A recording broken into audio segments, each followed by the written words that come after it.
الرحمن الرحیم۔ السلام علیکم ناظرین، آج میں آپ کو بتاؤں گا کہ آپ کے جو موبائل نیٹ ورک پر سگنل ہر وقت 3G یا 4G کے کیسے چلتے رہیں، 2G نیٹ ورک نہ چلے۔ اس حوالے سے سب سے پہلے آپ جائیں گے سیٹنگز میں جا کے آپ وہاں پر مور نیٹ ورک میں جائیں گے۔ اور نیٹ ورک کے بعد آپ موبائل نیٹ ورک پہ کلک کریں گے۔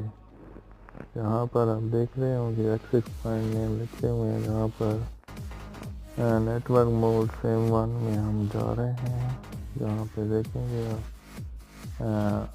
زیادہ تر کا یہاں پہ WCDMA آٹو کنیکٹ آن ہوتا ہے۔ یہ دیکھیں زیادہ تر سمپل یہ لگا ہوتا ہے، اس وجہ سے جہاں پہ اس کو 2G کی سگنل ملتے ہیں تو وہ پک کر لیتا ہے۔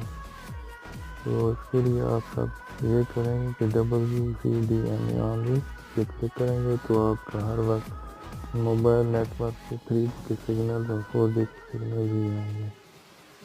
یہاں پر آپ کلک کریں گے، یہ دیکھیں جس سم پر آپ چلا رہے ہیں، چاہے سیم 1 ہے یا سیم 2، دونوں میں یہی آپشن ہوتی ہے، سیم 1 یا سیم 2 میں آٹو کنیکٹ سے ہٹا کر WCDMA آن کریں گے۔